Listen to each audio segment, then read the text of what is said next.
मैंने उससे कहा, सचमुच तुम ये सब मेरे साथ करना चाहते हो? उसने जवाब दिया, बस मेरी बात सुनो और जैसा मैं कहता हूँ वैसा करो। मैंने हैरानी से कहा, अरे मैं तुम्हारी बीवी हूँ, तुम मुझसे ऐसा कैसे कह सकते हो? इस पर वो फिर बोला, तुम बस मेरी बात मानो, जैसा मैं कहूँ वैसा करो और ज्यादा मत सोचो। फिर उसने आगे कहा, जब से हमारी मुलाकात हुई थी तभी से मैं ये सब आजमाना चाहता था। ये सुनकर मैंने चौंकते हुए पूछा, लेकिन कैसे, हम तीनों एक साथ? उसने कहा, बस थोड़ा इसके बारे में सोचो, कल्पना करो कि जब हम तीनों साथ होंगे तो क्या होगा। अपने पति की ये बात सुनकर मैं कुछ पल के लिए अपने ख्यालों में खो गई और सोचने लगी। दोस्तों, मेरा नाम नीलम है। मैं 32 साल की हूँ और मेरी शादी को 4 साल हो चुके हैं। मतलब जब मेरी शादी हुई थी तब मैं 28 की थी। जब मेरा पति, जिसका नाम अर्जुन है, मुझे पहली बार मिलने आया था तब मैं बहुत खुश थी। उसे देखते ही मुझे उससे मोहब्बत हो गई थी। उससे पहले मेरे लिए कई रिश्ते आए थे, लेकिन किसी को भी मैंने हाँ नहीं कहा था। पर जब अर्जुन आया तो मुझे लगा कि ये वही शख्स है जो मेरे लिए बना है। फिर क्या था, मैं उसकी मोहब्बत में डूब गई और उसे शादी के लिए हाँ कर दी। मेरे हाँ कहते ही उसने मुझे एक खूबसूरत अंगूठी दी और उसी दिन हमारी सगाई हो गई। लेकिन सगाई के बाद मैंने उसमें कुछ अजीब चीजें देखी। वो मुझ पर वो हक नहीं जताता था जो एक मंगेतर अपनी मंगेतर पर जताता है। मैं जानबूझकर ऐसे कपड़े पहनती थी जो थोड़े स्टाइलिश और आकर्षक होते थे, ताकि वो मेरा ये अंदाज देखकर थोड़ा जलन या ध्यान दे। वैसे तो आप जानते ही हैं कि लड़कियों को ऐसा करना पसंद होता है, लेकिन वो तो जैसे कुछ देखता ही नहीं था। मुझे बहुत अजीब लगता था। आखिर वो मुझ पर ध्यान क्यों नहीं देता? क्या उसे मुझसे प्यार नहीं है? मेरे दिमाग में ढेर सारे सवाल उठने लगे। मैं समझ नहीं पा रही थी कि क्या करूं। मैंने कई तरीके आजमाए ताकि वो मुझ पर गौर करे और थोड़ा सा भी जलन दिखाए, लेकिन कुछ नहीं हुआ। फिर मैंने सोचा कि शायद उसका नजरिया ऐसा है कि जब तक हम शादीशुदा नहीं हो जाते उसे मुझ पर हक जताने का अधिकार नहीं। कई लोग ऐसा सोचते हैं कि जब तक लड़की उनकी पत्नी न बन जाए तब तक उसे ये कहने का हक नहीं कि क्या पहनना चाहिए और क्या नहीं। मैंने भी यही सोचा कि शायद उसका भी ऐसा ही ख्याल हो, इसलिए मैंने ज्यादा परेशान नहीं किया और सोचा कि शादी के बाद सब ठीक हो जाएगा। फिर सगाई के दिन गुजर गए और शादी का दिन आ गया। शादी का समारोह बहुत शानदार था। हमने अलग अलग दिन मेहंदी, संगीत और शादी का आयोजन किया था। मैंने सोचा कि अपने होने वाले पति को चौंकाने के लिए शादी में एक खास ड्रेस पहनूंगी जो थोड़ी बोल्ड और अलग हो। मैं देखना चाहती थी कि उसका क्या रिएक्शन होता है। लेकिन जब वो मुझे लेने आया तो उसने मेरी तरफ ऐसे देखा जैसे कुछ खास हुआ ही ना हो। ये देखकर मुझे बहुत हैरानी हुई। मैं खुद शर्मिंदा हो गई क्योंकि मैंने इतना खास लहंगा पहना था कि मुझे खुद उसमें अजीब लग रहा था। मैं सोचने लगी कि मैंने ये सब क्यों किया। अब तो मैं उसकी पत्नी बनने वाली थी, फिर भी उसे कोई फर्क क्यों नहीं पड़ रहा? वो मुझसे ये क्यों नहीं कह रहा कि ये क्या पहन लिया, या तुम्हें ऐसा नहीं पहनना चाहिए था? आखिरकार मैंने खुद को तसल्ली दी कि शायद वो बहुत आजाद ख्यालों वाला इंसान है और औरतों की आजादी को मानता है। मैं अपने मन को समझा ही रही थी कि तभी वो बोला, मुझे पता है तुम क्या सोच रही हो, ये ना कि मैंने तुम्हारे कपड़ों पर कुछ क्यों नहीं कहा। तो सुनो, मैं तुम पर कोई पाबंदी नहीं लगाना चाहता।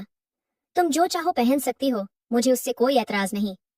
और वैसे भी जब मैं तुम्हारे साथ हूं तो कोई तुम्हारी तरफ देख भी नहीं सकता।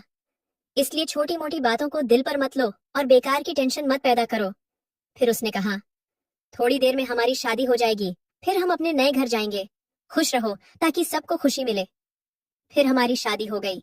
सच कहूं तो शादी इतनी खूबसूरत थी कि मैंने कभी सपने में भी नहीं सोचा था कि मेरा ये दिन इतना यादगार होगा। शादी खत्म हुई और हम अपने घर पहुंच गए। अब मुझे ज्यादा कुछ बताने की जरूरत नहीं, क्योंकि ये वो रात होती है जिसका हर लड़की को इंतजार होता है। मैं भी इस लम्हे का बेसब्री से इंतजार कर रही थी। घर पहुंचने के बाद उसने मुझसे कहा, तुम जाओ, कपड़े बदल लो और फ्रेश हो जाओ। मैं भी तब तक तैयार होकर कुछ खाने का इंतजाम करता हूँ। मैंने नहाकर एक हल्की नीली रंग की नाइटी पहनी और वो भी अपनी काले रंग की शर्ट और पैंट में तैयार हो गया। फिर वो किचन में कुछ बनाने चला गया। मैं भी थोड़ी देर बाद किचन में गई। वहां हम दोनों ने थोड़ा हंसी मजाक किया, लेकिन तभी मैंने गौर किया कि वो कोई ऐसी बात नहीं कर रहा था जो शादी की पहली रात को करनी चाहिए, न ही कोई इशारा कर रहा था। मैंने सोचा कि शायद वो शर्मा रहा हो, तो मैंने खुद बात शुरू की। मैंने उससे पूछा, क्या कर रहे हो? उसने कहा, तुम्हारे लिए कुछ हल्का खाना बना रहा हूँ। मैंने कहा, नहीं, मुझे खाना नहीं चाहिए, मुझे तो बस तुम चाहिए। क्या तुम ये सब छोड़कर मेरे साथ कमरे में चल सकते हो? उसने पूछा, कमरे में क्यों? मैंने हंसते हुए कहा, अरे क्या तुम थक नहीं गए? थोड़ा आराम नहीं करोगे? लेकिन तभी उसका चेहरा अचानक बदल गया।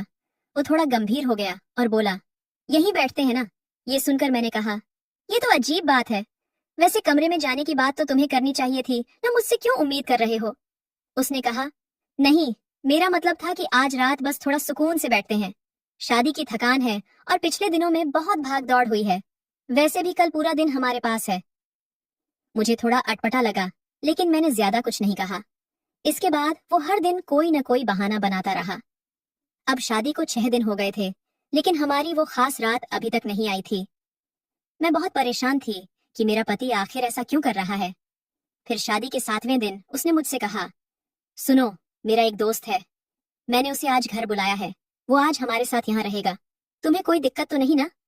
ये सुनकर मैं हैरान रह गई और बोली, ये क्या बात हुई? ये तो बहुत अजीब है। उसने कहा, अजीब क्यों लग रहा है तुम्हें? मैंने कहा, अरे हम अभी अभी शादीशुदा हुए हैं। ये वक्त सिर्फ हमारा होना चाहिए, और तुम अपने दोस्त को बुला रहे हो, वो भी मुझसे बिना पूछे।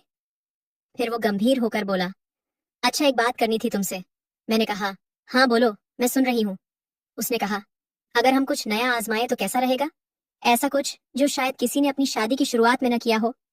ये सुनकर मैंने चौंक कर पूछा, नया? कैसा नया? साफ साफ बताओ। उसने कहा, मेरा दोस्त बहुत स्मार्ट और मजबूत है। उसकी पर्सनैलिटी कमाल की है। वो हमारी मदद कर सकता है। इसमें बहुत मजा आएगा। ये सुनकर मैंने हैरानी से कहा, मुझे कुछ समझ नहीं आ रहा, साफ बताओ। तब उसने पूरी बात खुलकर बताई। जैसे ही उसने अपनी बात खत्म की, मैं सन्न रह गई। मुझे ऐसा झटका लगा कि मैं कुछ बोल ही नहीं पाई। गुस्से में मैंने कहा, क्या तुम पागल हो गए हो? ये तुम क्या बोल रहे हो? मैं तुम और तुम्हारा दोस्त एक साथ? नहीं, कभी नहीं। तुम्हें होश भी है कि तुम क्या कह रहे हो? मैं कोई खिलौना नहीं हूँ जिसे तुम अपने दोस्त के साथ बांट लो। ऐसा सोचना भी मत। मुझे अपने पति की बात सुनकर बहुत धक्का लगा। वो कह रहा था, बस एक बार आजमा कर देखो, तुम्हें खुद मजा आएगा। फिर तुम खुद मुझसे ये मांगोगी और इसके बिना रह भी नहीं पाओगी। मैंने गुस्से से कहा, नहीं, मुझे नहीं पता कि तुम्हारे दिमाग में क्या चल रहा है, लेकिन ये गलत है। तुमने कुछ गलत तो नहीं खा लिया? उसने कहा, नहीं, मैंने कुछ गलत नहीं किया। मैं बस चाहता हूँ कि हम तीनों साथ में खुश रहें। वो तुम्हें बहुत खुशी देगा, जिससे मुझे भी सुकून मिलेगा। सब कुछ रोमांचक होगा। मेरी बात मानो, तैयार हो जाओ, तुम्हें अच्छा लगेगा। मैं अंदर से घबरा रही थी। मुझे समझ नहीं आ रहा था कि क्या करूं। मैं पूरी तरह हिल गई थी, लेकिन मैं भी बहुत उलझन में थी और किसी तरह इस परेशानी से बाहर निकलना चाहती थी। मुझे लगा कि शायद वो मजाक कर रहा हो और थोड़ी देर में कहेगा, अरे मैं तो बस तुम्हें चिढ़ा रहा था। लेकिन ऐसा कुछ नहीं हुआ। फिर अचानक उसका दोस्त आ गया। हमने साथ में खाना खाया। फिर अर्जुन ने कहा, चलो अब हम तीनों अंदर चलते हैं। मुझे कुछ समझ नहीं आ रहा था कि क्या हो रहा है।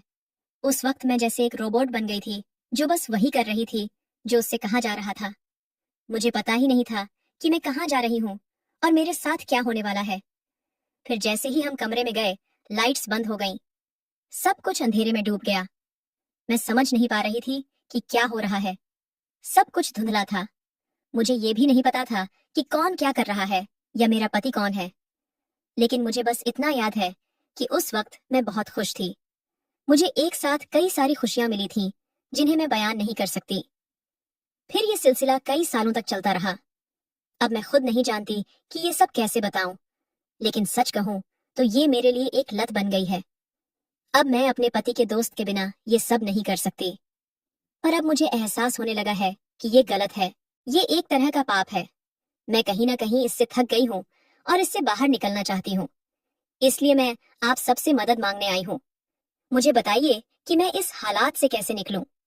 मैं ये सब छोड़ना चाहती हूँ, लेकिन ये भी सच है कि मैं अब उन दोनों के बिना अधूरी महसूस करती हूँ। तो अब मैं क्या करूं? मैं आप सबकी सलाह जानना चाहती हूँ कि मुझे क्या करना चाहिए और इस हालात से कैसे बाहर आना चाहिए। मुझे आप पर भरोसा है। कृपया कमेंट में अपने सुझाव दें। मैं आपके जवाबों का इंतजार करूंगी और उन्हें ध्यान से पढ़ूंगी। तो दोस्तों, ये थी मेरी आज की छोटी सी कहानी। आपको ये कहानी कैसी लगी कमेंट करके जरूर बताएं। अगर आपको ये कहानी पसंद आई हो तो इसे लाइक करें और अपने दोस्तों के साथ शेयर करें। आगे भी ऐसी ही दिलचस्प कहानियों के लिए हमारे चैनल को सब्सक्राइब करें और बेल आइकन दबाना न भूलें।